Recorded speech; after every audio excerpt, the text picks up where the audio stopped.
ধন্যবাদ সুকান্তের কাছে।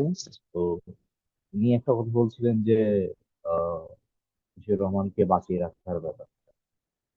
আমার মনে হয় যে এই বাঁচিয়ে রাখাটা সবচেয়ে বেশি কার্যকর হবে যে ওনার যে চিন্তার জায়গাটা, এই জায়গা চিন্তার জায়গা থেকে আসলে উনি ওনার অবদানিত শিক্ষার্থীদেরকে আসলে উদ্বুদ্ধ করেছিলেন এবং ইন্সপায়ার করেছিলেন। তারা যদি আসলে চিন্তা চর্চার ক্ষেত্রে অগ্রগামী হয়ে ওঠে তাহলে আসলে উনি বেঁচে থাকবেন সবচেয়ে বেশি।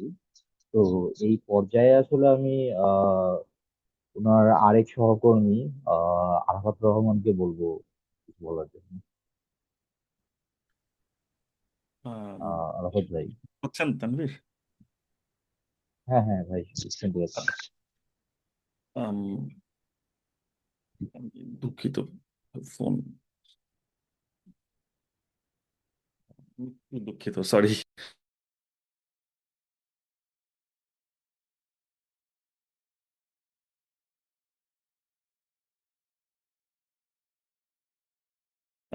সরি, একটা ফোন চলে আসছে একদম এই সময়। দুঃখিত। সো সবাই অনেক কথা বলেছেন মশহুর ভাইকে নিয়ে, এবং আমাদের প্রত্যেকেরই মশহুর ভাইয়ের সাথে অনেক ধরনের স্মৃতি আসলে আছে। আম, সবকিছু মিলে আসলে আহ, মানে প্রতি বছরই অক্টোবর মাস আসলে মশহুর ভাইয়ের এই মৃত্যুবার্ষিকী যখন আসে, মানে আমার জন্য আসলে ব্যাপারটা খুবই কঠিন হয়ে যায়। কারণ মানে এটা আমার জন্য খুবই একটা, আমি বলবো যে শকিং একটা মোমেন্ট ছিল যখন 2021 সালে আসলে যখন ঘটনাটি ঘটে।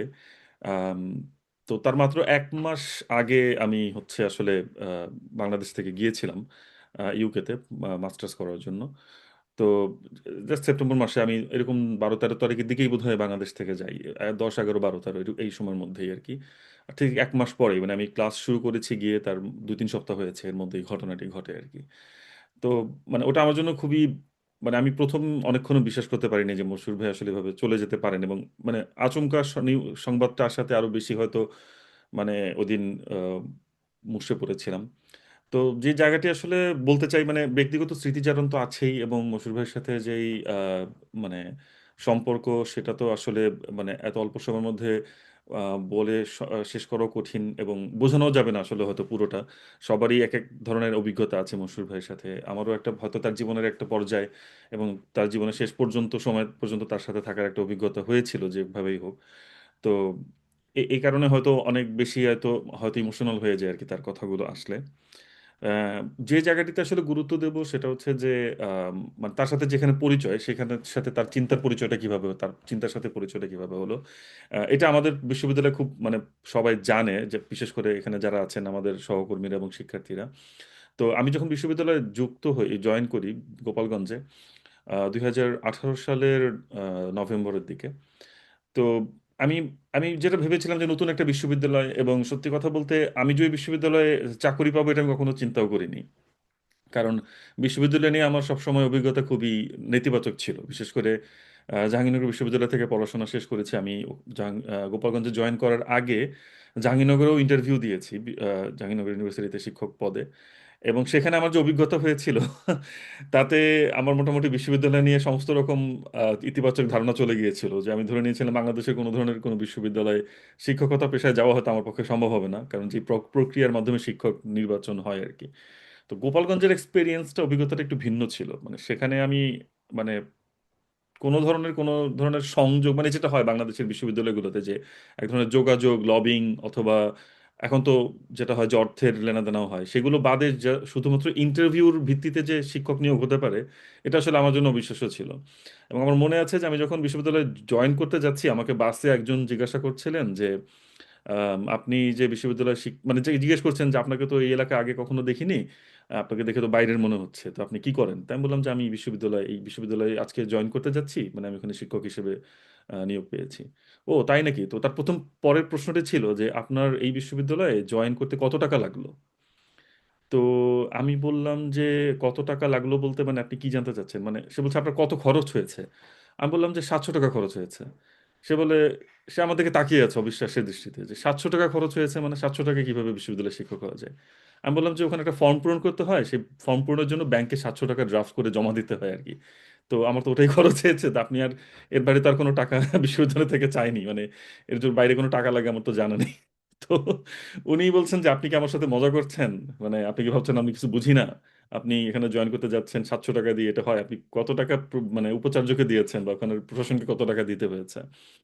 তো এই যে বাংলাদেশের বিশ্ববিদ্যালয় সম্পর্কে একটা ধারণা তৈরি হয়েছে যে আপনি কোনো বিশ্ববিদ্যালয়ে শিক্ষকতা করছেন মানে আপনি সেখানে অসৎ উপায় অবলম্বন করে শিক্ষক হচ্ছেন। তো এইটা কিছুটা ভেঙে গিয়েছিল যখন ওখানে আমাকে ডাকা হয়েছিল, কিন্তু বিশ্ববিদ্যালয়ে যখন জয়েন করলাম আমি বুঝতে পারলাম যে আসলে এই নতুন বিশ্ববিদ্যালয় বলে হয়তো তারা অনেককে নিচ্ছেন যোগ্যতার ভিত্তিতে, কারণ বিশ্ববিদ্যালয়কে তো দাঁড় করাতে হবে, কিন্তু ভেতরের যে প্রক্রিয়া সেই প্রক্রিয়াটা আসলে বাংলাদেশের অন্যান্য প্রক্রিয়ার চেয়ে খুব একটা আলাদা কিছু না, এবং সেখানে ভয়ঙ্কর রকম এক ধরনের স্বেচ্ছাচারিতা আছে। সেখানে জ্ঞান চর্চায় এক ধরনের, মানে যেভাবে বাধা তৈরি করে রাখা হয়েছিল এটা মানে অকল্পনীয়। কিছুটা হয়তো এখানে হাবিব ভাইরা সুকান্ত দ্বারা বলেছেন, স্টুডেন্টরাও কিছুটা জানেন যে ওই বিশ্ববিদ্যালয়ে কিছু পার্টিকুলার লেখকের বই পড়া নিষিদ্ধ ছিল। যেমন কোনো কোনো লাইব্রেরিতে আহমদ ছফার কোনো বই রাখা যাবে না। ঠিক আছে, আহমদ ছফার বই যদি জানা হয় যে কোনো জায়গাতে আহমদ ছফার বই আছে, তাহলে সেখানে গিয়ে মানে হস্তক্ষেপ করবে স্বয়ং উপাচার্য নিজে, নিজেই সেখানে হস্তক্ষেপ করবেন। এবং এই বিশ্ববিদ্যালয়ে কোনো ধরনের কোনো ক্রিটিক্যাল তত্ত্ব নিয়ে আলাপ করা যাবে না। আহ, কোনো ধরনের ঔপনিবেশিকতা নিয়ে কোনো ধরনের আলাপ করা যাবে না, কিংবা কিভাবে ক্ষমতা বানরা হচ্ছে মানুষকে শোষণ করেন এইসব বিষয়ে কোনো ধরনের আলাপ করা যাবে না। এবং যারা এই ধরনের আলাপ করবেন তাদের একটি পরিচয় ছিল, উপাচার্য তাদেরকে বলতেন বেয়াদব। এবং এই বেয়াদবদের গুরু ছিলেন হচ্ছে কাজী মশিউর রহমান। সো পুরো বিশ্ববিদ্যালয়ে এটা প্রচলিত ছিল যে এই বিশ্ববিদ্যালয়ে কিছু বেয়াদব আছে, এবং এই বেয়াদবদেরকে লিড করেন কাজী মশিউর রহমান। তা আমি এটি শুনে আমি বললাম যে আমি তো এই বেয়াদবদের সাথে পরিচিত হতে চাই, কারণ এই ধরনের বেয়াদবি তো আমার পছন্দ আসলে। হ্যাঁ, না এই বেয়াদবদের ছাড়া তো আমি আসলে টিকতে পারবো না। তা আমার এখনো মনে আছে, আমার এক কলিগ, আমার মানে একসাথে কাজ করি, তো একদিন হচ্ছে কথায় কথায় কাজী মশিউর রহমান সম্পর্কে কথা উঠলো এবং বলল, এই স্যার ওনার কথা বলবেন না, উনি তো একটা বেয়াদব, ওনার সাথে কিন্তু মিশবেন না। আমি বললাম যে উনি কি ধরনের বেয়াদব, মানে আমি তখন প্রথম শুনেছি ওই বেয়াদব শব্দটা। বলে যে উনি মুখে মুখে কথা বলেন, ভিসির সাথে তর্ক করেন, এবং ভিসিকে গিয়ে উনি হচ্ছে নানাভাবে মানে পাল্টা প্রশ্ন করে চ্যালেঞ্জ করেন, ঠিক আছে? তো ওনার থেকে সাবধান থাকবেন। তা আমি তখনও বুঝিনি যে ব্যাপারটা আসলে কিরকম। পরে একদিন এই বেয়াদবের সাথে পরিচয় হলো একাডেমিক ভবনে, এবং তার সাথে কথা বলে আমি বুঝলাম যে কেন উনি বেয়াদব, এবং কেন আসলে তাকে নিয়ে এতটা আহ, মানে এখানে এক ধরনের নেতিবাচক প্রচারণা চলমান, এবং কেন তাকে খুব থ্রেট হিসেবে দেখা হয়। তো তারপর তো ধীরে ধীরে তার সাথে একটা সখ্যতা বাড়লো, এবং সেটি আমার জন্য এক পর্যায়ে কাল হয়ে দাঁড়ালো ওই বিশ্ববিদ্যালয়ে। তো এখন যে কথাগুলো আসলে বলছি, যে এই যে বেয়াদবি ব্যাপারটা মানে এটা কোত্থেকে আসলো এবং কেন আসলে তাকে এত বড় বেয়াদব হিসেবে এখানে আসলে চিহ্নিত করা হয়েছিল। তো সবচেয়ে বড় যে জায়গাটাই ছিল ওই গোপালগঞ্জ বিশ্ববিদ্যালয়, মানে এখনো আছে, যে আপনি প্রথমত সেই বিশ্ববিদ্যালয়ে কোনো ধরনের কোনো ক্রিটিক্যাল জ্ঞান চর্চা করতে পারবেন না। সেখানে বিউপনিবেশ নিয়ে আলোচনা তো এক ধরনের মারাত্মক অপরাধ আসলে। ঠিক আছে, যে আপনি ঔপনিবেশিক চর্চা নিয়ে এবং তার বিরুদ্ধে কিভাবে আমাদের নিজস্ব জ্ঞান কাণ্ড আমরা তৈরি করতে পারি সেই কথাগুলো বলছেন, এটি একটি ভয়ঙ্কর অপরাধ ছিল। এবং আরো যেটি বড় অপরাধ আসলে মশিউর ভাই করতেন সেটি হচ্ছে উনি বিশ্ববিদ্যালয়ের ধারণাকে প্রশ্ন করতেন। উনি প্রথম যে প্রশ্নগুলো আমাদের কাছে তৈরি করেছিলেন যে একটি বিশ্ববিদ্যালয় তো বিশ্ববিদ্যালয়, তাহলে কেন তার নামের আগে আমাকে বিজ্ঞান ও প্রযুক্তি এই শব্দ দুটো ব্যবহার করতে হচ্ছে? কেন বলতে হচ্ছে যে এটি বিজ্ঞান ও প্রযুক্তি বিশ্ববিদ্যালয়? তো আমরা যারা হচ্ছে যারা স্টেম ফিল্ডের না, যারা আমরা সায়েন্স এবং টেকনোলজির সাবজেক্টের না, তাহলে তাদের সাবজেক্টগুলোর কি আসলে কোনো মূল্য নেই এই বিশ্ববিদ্যালয়ে, নাকি এই এই সাবজেক্টগুলোকে এক ধরনের গৌণ করে দেখার এখানে প্রবণতা আছে? দ্বিতীয়ত, এই যে বিজ্ঞান ও প্রযুক্তি বিশ্ববিদ্যালয়, এর মাধ্যমে কি আসলে আমরা বাজার নির্ভর একটা বিশ্ববিদ্যালয় ব্যবস্থা তৈরি করছি, যেখানে শুধুমাত্র বাজারের চাহিদা অনুযায়ী আমরা হচ্ছে শিক্ষার্থীদের তৈরি করব, তাদের যে বিশেষ দক্ষতা এবং যতটুকু জ্ঞান তাদের বাজারকে সার্ভ করার জন্য প্রয়োজন আমরা ততটুকু জ্ঞান এবং দক্ষতাই তাদের মধ্যে তৈরি করব, এবং এর বাইরে কোনো আলোচনা আমাদের হবে না এই বিশ্ববিদ্যালয়ে? তো এই জায়গা থেকে উনি প্রথমত বিশ্ববিদ্যালয়ের নামকরণ নিয়েই তার মধ্যে একটা চিন্তা আমরা আমাদের সাথে উনি প্রকাশ করতেন, এবং বলতেন যে আমাদের তো এই বিশ্ববিদ্যালয়ের নামকরণে একটা বড় ধরনের প্রবলেম রয়ে গেছে, এবং বিশ্ববিদ্যালয় তো শুধু বিশ্ববিদ্যালয়, এখানে তো তার সাথে আগে এই ধরনের কোনো বিশেষণ যুক্ত করে বা অন্য ধরনের কোনো বিশেষ্য যুক্ত করে নাম তৈরি করার দরকার নেই, তাই না? তো এই বিষয়গুলো প্রথম আমাদের আসতে শুরু করলো, এবং এটি যে একটি প্রবল এক ধরনের আধিপত্যবাদী চিন্তাকে আসলে এই বিশ্ববিদ্যালয়গুলো রিপ্রেজেন্ট করে তার একটি প্রমাণ আমরা পেলাম, যেখানে কিছু সংগঠন নিয়ে কথা হচ্ছিল, যেমন প্রকৃতি বীক্ষণ। তো প্রকৃতি বীক্ষণে একবার আমার মনে আছে যে আমাদের বিশ্ববিদ্যালয়ের ফুড এবং এগ্রিকালচার ইঞ্জিনিয়ারিং একটি বিভাগ আছে, তাদের কিছু শিক্ষার্থীদেরকে আমরা আমন্ত্রণ করলাম এবং তাদের সাথে আমরা বাংলাদেশের যে খাদ্য ব্যবস্থা এবং হচ্ছে এই খাদ্য ব্যবস্থা আসলে কোন ধরনের সিস্টেম এখানে আসলে ইমপ্লিমেন্ট করা হচ্ছে সেই বিষয় নিয়ে কিছু আলোচনা হলো। এবং এক পর্যায়ে মানে আমরা ওই শিক্ষার্থীদের সাথে, আমরা যারা নিজেরা আসলে ওই বিভাগের সাথে যুক্ত না বা আমরা ওই বিষয়ে হয়তো আমাদের তাদের মতো টেকনিক্যাল নলেজ নেই, জ্ঞানটি নেই, তাদের সাথে আমাদের ডিবেট হচ্ছে এটা নিয়ে যে তারা মনে করছে যে যেই ধরনের আমরা ইন্ডাস্ট্রিয়াল এগ্রিকালচার এখন তৈরি করেছি, এটি আসলে সবচেয়ে ভালো পদ্ধতি। বাংলাদেশের যে ঐতিহ্যগত যে আমাদের কৃষি ব্যবস্থা আছে, সেই কৃষি ব্যবস্থা দিয়ে আসলে বাংলাদেশের মানুষের খাদ্য নিরাপত্তা নিশ্চিত করা সম্ভব নয়। এবং তাদের যুক্তি ছিল যে আমরা খাদ্যে যে ধরনের কেমিক্যাল ব্যবহার করছি, যে ধরনের আমরা আম, এক ধরনের অ্যাগ্রেসিভ এগ্রিকালচার যেটাকে বলা হয়, যে অ্যাগ্রেসিভ এগ্রিকালচার এবং মনোকালচারের মধ্যে আমরা চলে গিয়েছি, এই ব্যবস্থা ছাড়া নাকি আধুনিক সময় আসলে টিকে থাকা সম্ভব নয়। এবং আমরা একটা পর্যায়ে গিয়ে আসলে যেটা বুঝতে পারলাম যে এখানে যে ফুড অ্যান্ড এগ্রিকালচার ইঞ্জিনিয়ারিং যে বিভাগটি আছে বা এরকম আরো এগ্রিকালচার বিভাগও আছে আলাদা করে, তাদেরকে এমনভাবে শিক্ষা দেওয়া হচ্ছে, তাদেরকে এমনভাবে দক্ষ করে তোলা হচ্ছে, যেখানে বলা হচ্ছে আসলে বাংলাদেশের যে হাজার বছর ধরে চলে আসে যে কৃষি ব্যবস্থা, এটি আসলে ইনইফেক্টিভ, এটা অকার্যকর, এটি দিয়ে আসলে কৃষি ব্যবস্থায় আমাদের বাংলাদেশের মানুষের জন্য কোনো ধরনের কিছু করা সম্ভব নয়। এবং তাদের সাথে এই হাজার বছরের বাংলাদেশের কৃষি ব্যবস্থার কোনো সংযোগই নেই, কোনো ধরনের কোনো নলেজ তারা জানেন না এবং তারা এই বিষয়ে জানতে আগ্রহীও না, এবং তাদের মধ্যে এক ধরনের প্রচন্ড বিতৃষ্ণা আছে। তো এই জায়গাগুলো থেকে আমাদের তখন প্রশ্ন শুরু হলো যে আসলে তাহলে আমাদের এই বিশ্ববিদ্যালয়ে যেভাবে এই এই যে নলেজগুলো প্রডিউস করা হচ্ছে, এই নলেজটা আসলে কাকে সার্ভ করছে দিন শেষে, এর মাধ্যমে আসলে কারা আমাদের বাজারে ঢুকতে পারছে। তো সেইখান থেকে এই মশিউর ভাইয়ের সাথে বিশ্বায়ন, পুরো বিশ্বায়ন ব্যবস্থা, সেখানে কিভাবে আমাদের এই বিশ্বায়ন ব্যবস্থার মাধ্যমে মনসান্টোর মতো কোম্পানিগুলো বাংলাদেশের মার্কেটে ঢুকে বাংলাদেশের বীজের যে স্বনির্ভরতা সেটিকে নষ্ট করছে, কিভাবে আমাদের বীজের স্বাধীনতাকে তারা কেড়ে নিচ্ছে, এবং কিভাবে বাংলাদেশের যে এক ধরনের বলা যায় শুধু বীজ না, সার কেন্দ্রিক যে এক ধরনের রাজনীতি আছে, যে সার আমরা যেখানে দেখা যেত যে কম্পোস্ট সার ব্যবহার করে আমাদের কৃষি ব্যবস্থাকে টিকিয়ে রাখতে পেরেছি এত বছর, সেখানে কিভাবে এখন আমাদের এই বাইরের পৃথিবী থেকে নতুন ধরনের সার এনে আমাদের পুরো ইকোসিস্টেমকে আসলে ধ্বংস করা হচ্ছে।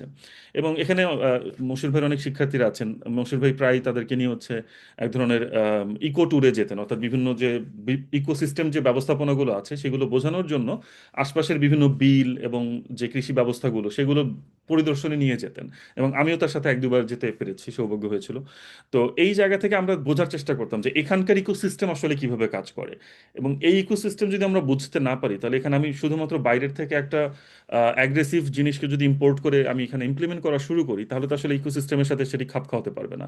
তো সেটি কিভাবে আমরা আমাদের শুধুমাত্র এই কৃষি ব্যবস্থায় কাজ করছে না, মানে সেখান থেকে নিয়ে যেতেন আমাদেরকে যে কিভাবে এটি আসলে সমাজ ব্যবস্থায় এখন কাজ করছে। যেমন আমরা বাইরের থেকে কিভাবে বিভিন্ন ব্যবস্থাকে আমাদের সিস্টেমে জাস্ট আমরা মানে ইনপুট দিয়ে বা ইম্পোর্ট করে নিয়ে আসছি, এবং সেটি একই সাথে কিভাবে আমাদের সামগ্রিক অর্থনৈতিক ব্যবস্থাকে আসলে গ্রাস করছে।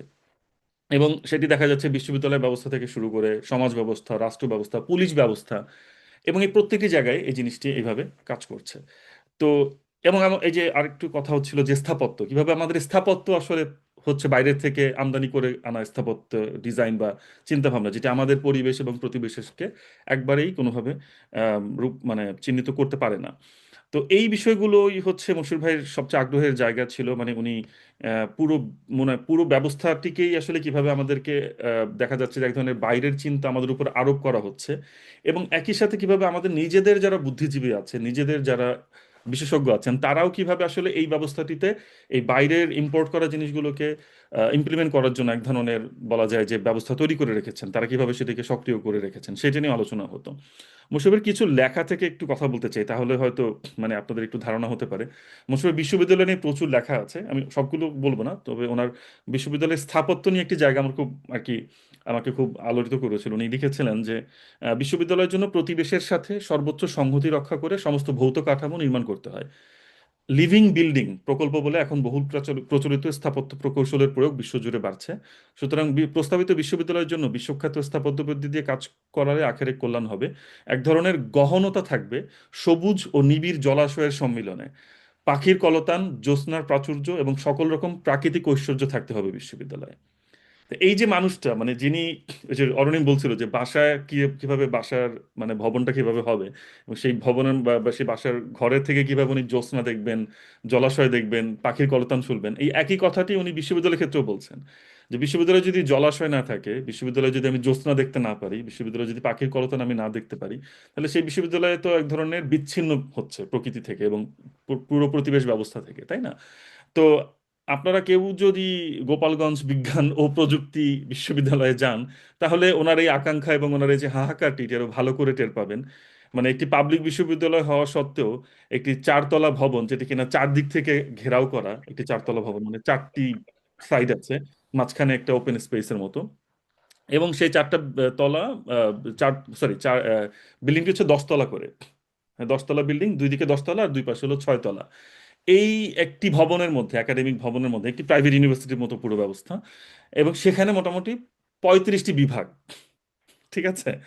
এবং আমরা একদিন বিশ্ববিদ্যালয়ে দিয়ে হাঁটছিলাম, এবং আমার মনে আছে মাঝখানে একবার মানস কুমার চৌধুরী স্যার, উনি হচ্ছেন গোপালগঞ্জে এসেছেন। তো উনি প্রথমে বারান্দায় গিয়ে বলছেন যে যে আরাফাত, আপনাদের যে এই যে বারান্দা, এই বারান্দায় যদি আপনি আমি পাশাপাশি দাঁড়াই, তাহলে আরেকজন দাঁড়াতে পারবে এই বারান্দায়, তিনজন, এই তিনজন দাঁড়ালে কিন্তু এই বারান্দা দিয়ে, মানে এই বারান্দার মানে প্রস্থ শেষ, এতটুকুই প্রস্থ এই বারান্দার, তাই তো? তাহলে এইটুকু বারান্দা দিয়ে আপনারা কিভাবে করেন কাজ, কাজ চালান কিভাবে? মানে এখানে তো তিনজন মানুষ পাশাপাশি দাঁড়াতে পারলেই শেষ হয়ে যাচ্ছে বারান্দার জায়গাটুকু। তো এই পুরো 35টা বিভাগ কিভাবে এই একটা ভবনের মধ্যে এইভাবে কিভাবে চলে? তো এই যে চিন্তাগুলো, মানে আমরা দেখতে পাই যে বিশ্ববিদ্যালয়ের ভবনগুলো এখন এমনভাবে করা হচ্ছে খরচ বাঁচানোর জন্য, যে আপনি শুধুমাত্র সেখানে শিক্ষার্থীদেরকে প্যাকড করে ঢুকিয়ে রাখবেন, তারা ক্লাস করবে, ক্লাস শেষে চলে যাবে, তারা বিশ্ববিদ্যালয়ে থাকবে না। বিশ্ববিদ্যালয়ে অন্য কোথাও তাদের কোনো বসার স্থান থাকবে না, তারা কোথাও আড্ডা দিতে পারবে না।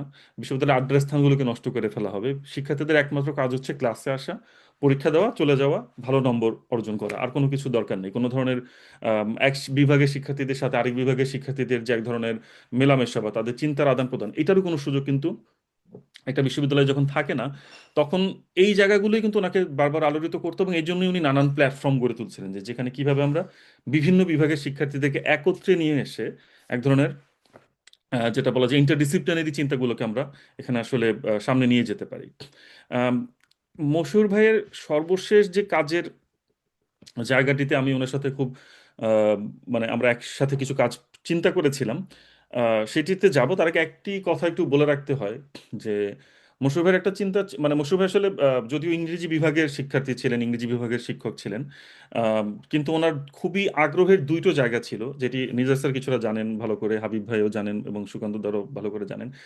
এক হচ্ছে ওনার ফিলোসফিতে প্রচন্ড আগ্রহী ছিল। উনি মানে ফিলোসফির যে আমরা বলতে পারি যে ইভলিউশন, সেটা নিয়ে ওনার খুব আগ্রহ ছিল, যে কিভাবে এই জিনিসগুলো, ইভলিউশনটা আমাদেরকে আসলে এখানে আহ, আমাদেরকে ইম্পোজ করা হয়েছে কিছু কিছু পাশ্চাত্য দর্শনের জায়গা থেকে, আবার আমাদের নিজস্ব দর্শনগুলোর কিভাবে আসলে হারিয়ে যাচ্ছে বা অনেক জায়গাতে হারিয়ে যেতে দেওয়া হচ্ছে ইচ্ছা করে।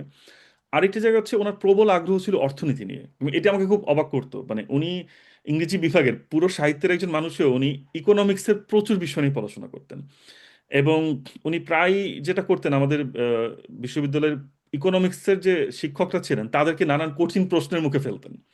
এবং অনেক ক্ষেত্রে আসলে তাকে আমাদের ইকোনমিক্সের শিক্ষক একটু এড়িয়ে চলতেন, কারণ উনি বলতেন, ভাই আপনি যেসব কঠিন বিষয় নিয়ে আমাদের কাছে আসেন, মানে আমরা এইভাবে ইকোনমিক্স পড়িনি। তো এই যে এই জায়গাতে মশিউর ভাইয়ের সাথে আমরা একটি বই নিয়ে খুব আলোচনা করেছিলাম, যে আম, এ খুবই ইন্টারেস্টিং একজন লেখক, মানে উনি যদিও অনেক বছর কাজ করেছেন একদম মেইন স্ট্রিম ইকোনমিক্সে, আবুল বারকাত, কিন্তু উনি উনি শেষ দিকে এসে উনি একটি বই লিখেছিলেন যে অর্থনীতিতে দর্শনের দারিদ্র্য।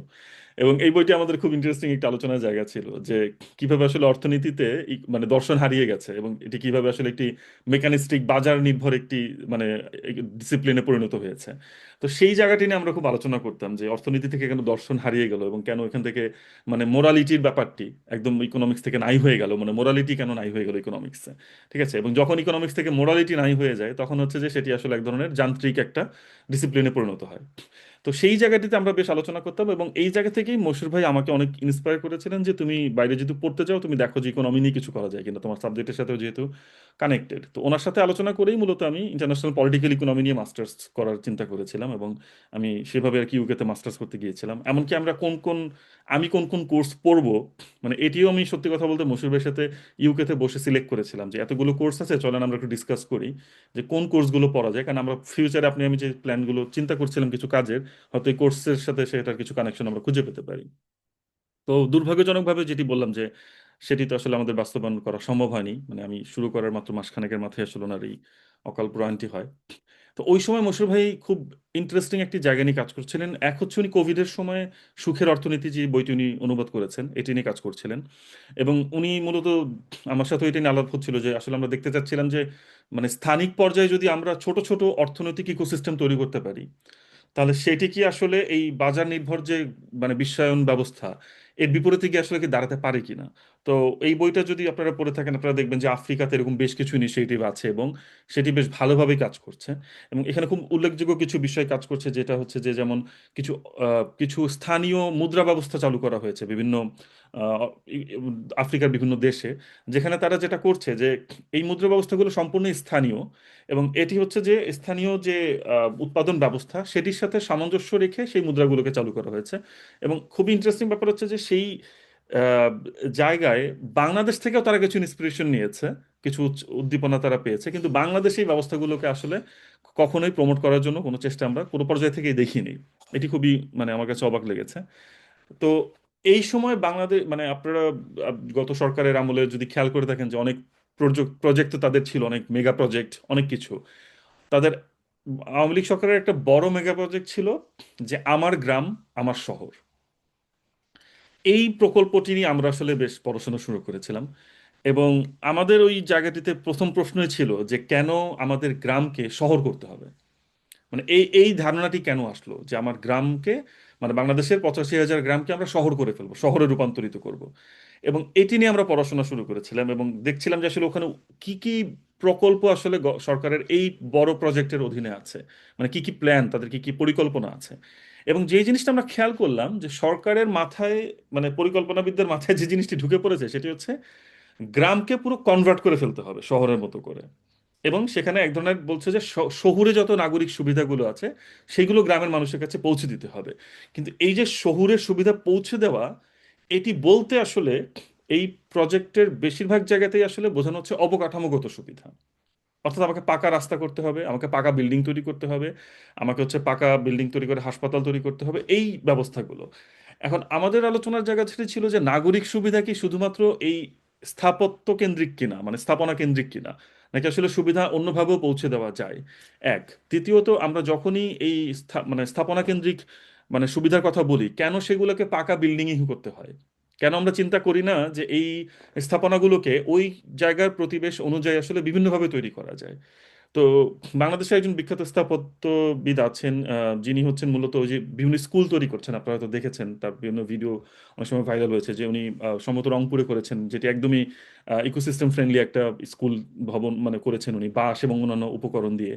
এবং ওনার আরো কিছু এরকম ইন্টারেস্টিং কাজ আছে। তো আমরা ওগুলো নিয়ে দেখছিলাম যে এই যে চিন্তাগুলো এইগুলোকে কেন এই জায়গায় চিন্তা করা হচ্ছে না, যে আমি গ্রামের ইকোসিস্টেমকে কেন্দ্র করে হচ্ছে এই জিনিসগুলোকে চিন্তা করা যায়। এমনকি স্বাস্থ্যসেবাকেও আমরা কিন্তু ওইভাবে চিন্তা করতে পারি এবং প্রত্যেকটা এলাকার প্রয়োজন অনুযায়ী। কিন্তু আমরা দেখলাম যে আহ, আমার গ্রাম আমার শহর যে প্রকল্প সেখানে এর কোনো ছাপই নেই। এবং এখানে সমস্ত ধরনের মানে বলা যায় যে একদম কনক্রিট বেসড যে পরিকল্পনা সেগুলোকেই হচ্ছে এখানে বারবার প্রমোট করা হচ্ছে। তো মশিউর ভাই এই জায়গাগুলো নিয়ে আর কি প্রত্যেকটা বিষয় নিয়ে ওনার ভীষণ আগ্রহ ছিল এবং আমরা এগুলো নিয়ে চিন্তা করছিলাম যেগুলো কিভাবে কাজ করা যায় এবং কিভাবে আসলে আমাদের এই অঞ্চলকে রিপ্রেজেন্ট করে এবং এইটার পরিবেশ প্রতিবেশকে অক্ষুণ্ণ রেখে এক ধরনের মানে কি বলা যায় যে এক ধরনের হেলদি ইকোসিস্টেম তৈরি করা যায়। এই বিষয়টা নিয়ে মূলত আমরা আমাদের চিন্তাগুলোকে আগাচ্ছিলাম একসাথে বলা যায়। আম, এবং সর্বশেষ যে কথাটি বলবো, মানে মশিউর ভাইয়ের সবচেয়ে উল্লেখযোগ্য অবদান যেটি মনে হয় মশিউর ভাই সকল শিক্ষার্থী এবং এবং আমরা যারা সহকর্মী সকলকে স্পর্শ করেছে। মশিউর ভাই প্রচন্ড পরিমাণে কথা বলতেন যে আমরা যে এথনোসেন্ট্রিক যে বা অ্যানথ্রোপোসিন যে চিন্তাভাবনা আমরা করি সবকিছুতে, যে মানুষকে একদম কেন্দ্রে রেখে আমরা বাকি সবকিছু চিন্তা করি, এই এই চিন্তার কাঠামোটাকে উনি ভেঙে দিয়েছিলেন। এবং এটা উনি বারবার শিক্ষার্থীদের বলতেন, আমাদেরকেও বলতেন যে আমরা সবকিছুই আলোচনা করি মানুষকে কেন্দ্রে রেখে, আমরা মনে করি যে মানুষ হচ্ছে অন্যান্য মানে ইকোসিস্টেমের বাকি যত প্রজাতি বা প্রাণী বা একটি গাছও আছে একটি ঘাসও আছে তার থেকে আমি সুপিরিয়র, আমি শ্রেষ্ঠ, এবং সবকিছুই মানুষকে কেন্দ্র করেই হতে হবে। তো এই জায়গাটিতে উনি বারবার প্রশ্ন করতেন যে আমরা কি আসলে শ্রেষ্ঠ নাকি আমরা ইকোসিস্টেমেরই একটি অংশ। এবং আমাদের চিন্তার জায়গাটাকে ওখানে পরিবর্তন করা আসলে দরকার আছে কিনা। সো উনি যে শুধুমাত্র স্থানিকভাবে চিন্তা করতেন তা কিন্তু না, উনি চিন্তা করতেন যে আসলে সামগ্রিকভাবে মানে বৈশ্বিক প্রেক্ষাপটেও চিন্তা করতে হবে। মানে স্থানিকীকরণ নিয়ে উনি কথা বলেছেন, লোকালাইজেশন নিয়ে কথা বলেছেন। উনি বলছেন তার মানে এই না যে আমরা লোকালাইজেশন বলতে এটি বুঝবো যে আমরা বাকি পৃথিবী থেকে বিচ্ছিন্ন হয়ে যাব। অবশ্যই আমাদের বাকি পৃথিবীর সাথে যোগাযোগ থাকবে, বাকি পৃথিবীর সাথে আমাদের জ্ঞানের আদান প্রদান থাকবে, এবং আমাদেরকে চিন্তা করতে হবে যে আমরা একটা গ্লোবাল ইকোসিস্টেমের অংশ। কিন্তু একই সাথে আমাদের যে বৈচিত্র্য আছে, আমাদের যে ভিন্নতা আছে, সেটি আমাদেরকে নিজেদের চিন্তা করতে হবে। এবং সেটি শুধু অন্যান্য মানবিক মানুষের যে সমাজ আছে সেই সমাজের সাথে না, এমনকি আমাদের নিজের সমাজের মধ্যে এবং আমাদের প্রকৃতির অন্যান্য উপাদানের সাথেও চিন্তা করতে হবে যে আমরা সেটারও অংশ। তো এই যে দেখার দৃষ্টিভঙ্গিটা, এটি আসলে আমি বলবো যে বাংলাদেশের আহ, সবচেয়ে ভালো বিশ্ববিদ্যালয়ে পড়ে এসেও আমি কখনো এই ধরনের আলাপ, সত্যি কথা বলতে, যেটা আমি আমার বিশ্ববিদ্যালয়ের শিক্ষকদের কাছে কখনো পাইনি। কিন্তু এই গোপালগঞ্জের মতো একটি প্রান্তিক বিশ্ববিদ্যালয়, যেখানে এখন কিনা দেখা যাচ্ছে যে এই প্রান্তিক বিশ্ববিদ্যালয়গুলো আসলে এক ধরনের উপনিবেশের শিকার, অভ্যন্তরীণ উপনিবেশের শিকার, হ্যাঁ, সেখানে আমি পেয়েছি। এবং এটি নিয়ে কয়েকদিন আগে আমার আলাপ হচ্ছিল সামজির ভাইয়ের সাথে, এবং উনি দেখলাম একটি লেখাও দিয়েছেন এটি নিয়ে, এবং আমরা প্রায় এটি নিয়ে আলাপ করতাম মশির ভাইয়ের সাথে, যে কিভাবে একে তো আমরা হচ্ছে বৈশ্বিক উপনিবেশের শিকার, আবার আমরা দেখা যাচ্ছে যে দেশের মধ্যেও আমরা বড় বিশ্ববিদ্যালয়ের উপনিবেশ হয়ে যাচ্ছি। তো এইটি খুব ভালো করে প্রমাণ হতো যখন আমাদের সিলেবাস করতে যেতাম আমরা। সিলেবাস করতে গেলে দেখা যেত কি হতো, আমরা ডেকে নিয়ে আসছি ঢাকা বিশ্ববিদ্যালয় থেকে দুজন শিক্ষক, জাহাঙ্গীরনগর বিশ্ববিদ্যালয় থেকে দুজন শিক্ষক, এবং ঢাকায় কোনো একটা ভালো জায়গায় আছে না ওনাদের। এবং আলটিমেটলি যেটা হতো যে ওই পুরো সিলেবাস ঢাকা বিশ্ববিদ্যালয় বা জাহাঙ্গীরনগরের সিলেবাসটা কপি করে আমাদের এই বিশ্ববিদ্যালয়ের একটি সিলেবাস তৈরি করা হচ্ছে, যেটির সাথে আসলে এই আমার গোপালগঞ্জ অঞ্চলের মানুষের কোনো সংযোগ নেই। যারা গোপালগঞ্জ এবং আশপাশের জায়গা থেকে এই বিশ্ববিদ্যালয়ে পড়তে আসছে তাদের সাথেও কোনো সংযোগ নেই। পুরো বিষয়টি এক ধরনের ইম্পোজড একটা সিলেবাস। তা আমরা এই সিলেবাস নিয়েও কথা বলতাম যে এই সিলেবাসগুলো এরকম কেন, মানে কেন আমরা এখানে ডিফারেন্ট কিছু চিন্তা করছি না, কেন আমরা ভাবছি না যে এখানকার শিক্ষার্থীদের সাথে চিন্তা করে, এবং একই সাথে আমরা পৃথিবীর বাকি ভালো ভালো প্রতিষ্ঠানের সিলেবাসগুলোকেও দেখছি না, এবং তারপর আমরা নিজেদের মতো করে একটা সিলেবাস তৈরি করতে পারছি না। তো এই যে চিন্তাগুলো আসলে ওনার কাছ থেকে আমি, মানে ওনার সাথে শেয়ার করতে পেরেছি বা ওনার কাছ থেকে আমি পেয়েছি, এবং আমরা শুধু আমি না, মানে ওনার সাথে যারাই তার সাহচর্য আসতে পেরেছেন সবাই পেয়েছেন। এইটি আমার কাছে মনে হয় যে আমার জীবনেরই খুব একটা আসলে অনন্য পাওয়া। মানে এটি আসলে আহ, আমি জানি না যে কতজন আসলে এই ব্যাপারগুলোকে হয়তো কানেক্ট করতে পারবেন। আহ, কারণ হয়তো যেটা থাকে না যে কেউ কেউ, ওই একটা কথা আছে যে পরশ পাথর, তো মশির ভাই আসলে অনেকের জন্য পরশ পাথর হয়েছিলেন ওই বিশ্ববিদ্যালয়ে। তো আম, ওনার চলে যাওয়াটা আসলে একটা বিশাল ক্ষতি তৈরি করে দিয়েছে আমাদের জন্য। মানে আমরা এমনিতেই ছোট একটি বিশ্ববিদ্যালয়, এবং সেখানে আম, মানে মানবিক বিদ্যা, তারপরে সমাজ বিজ্ঞান, এগুলোকে খুবই প্রান্তে ঠেলে দেওয়া হয়েছে। মোশাররফ এইগুলো নিয়েও প্রচুর লিখেছেন যে কেন মানবিকী বিদ্যাকে হচ্ছে প্রান্তে ঠেলে দেওয়া হচ্ছে, কেন এগুলোকে এক ধরনের মানে খাটো চোখে দেখা হচ্ছে। এই বিষয়গুলো নিয়ে কথা বলতেন। তো সেটার বিরুদ্ধে এক ধরনের বলতে পারি লড়াই আমরা করে গিয়ে চালিয়ে যাচ্ছিলাম, মানে এখনো চলছে, হয়তো বাইরে আছে এই মুহূর্তে আমরা অনেকেই, কিন্তু বলা যায় তারপরেও আমাদের সেই লড়াইটা কোনো না কোনোভাবে ওখানে জারি আছে। তো আশা করি যে এটাকে আমরা আরো সামনে এগিয়ে নিয়ে যেতে পারবো, যে যেখানেই থাকি না কেন। এবং মানে মকসুদ ভাইয়ের সবচেয়ে বড় জায়গাটা যেটা আমার কাছে মনে হয় যে মানে উনি একটা লং লাস্টিং ইম্প্যাক্ট তৈরি করে যেতে পেরেছেন, যেটা আসলে অনেকেই পারেন না। অনেকে হয়তো মৃত্যুর পরে আমরা ভুলে যাই একজন ভালো মানুষ ছিলেন, এটা ছিলেন ওটা ছিলেন, কিন্তু মসুর ভাইকে আসলে আমরা কখনো ভালো মানুষ ছিলেন এটা দিয়ে শুরু করি না। মসুর ভাইকে আমরা আসলে শুরু করেছি, উনি উনি একটা কথা বলতেন যে জীবন জাগানিয়া, একটা শব্দ উনি ব্যবহার করতেন। উনি আসলে একজন জীবন জাগানিয়া মানুষ ছিলেন। উনি আমাদের মধ্যে ওই ওই মানে সবার মধ্যে ওই জাগরণটা তৈরি করতে পেরেছিলেন। এবং ওনার নামকরণগুলো দেখলেও আপনারা বুঝবেন। যেমন উনি একটি লাইব্রেরির নাম দিয়েছেন অনুরণন। উনি উনি বলতেন যে আমরা মানে শুধু ভাববো না, আমরা অনুরণন তৈরি করব প্রত্যেকটা বিষয়। এবং যেমন গ্রামে যখন উনি লাইব্রেরি করছেন, এটার লাইব্রেরির নাম কি হবে এটা নিয়ে অনেক আলোচনা করছিলেন। তো উনি বলছেন যে নাম এমন হতে হবে যেটা স্থানীয় মানুষ কানেক্ট করতে পারবে। মানে আমি খুব ফ্যান্সি কোনো নাম দিব যে ঢাকা থেকে এসে মানুষ চিন্তা করবে ওরকম না, আমি চিন্তা করবো যে গ্রামের মানুষ এটাকে কিভাবে কানেক্ট করতে পারে। সো উনি লাইব্রেরির নাম দিলেন চেরাগ। তো কিন্তু আবার সাথে যেটি যুক্ত করলেন, এবং সেটি আমার কাছে খুব মানে ইন্টারেস্টিং লেগেছে, উনি বলছেন যে এটি একটি জন অধ্যয়ন কেন্দ্র। উনি কখনো বলছেন না যে এটি একটি লাইব্রেরি। উনি বলছেন এটি একটি জন অধ্যয়ন কেন্দ্র, যেখানে যে কেউ আসতে পারবে, যে মানে জনপরিসর থেকে যে কেউ এসে যুক্ত হতে পারবে, এবং এটি একটি সেন্টারের মতো হবে।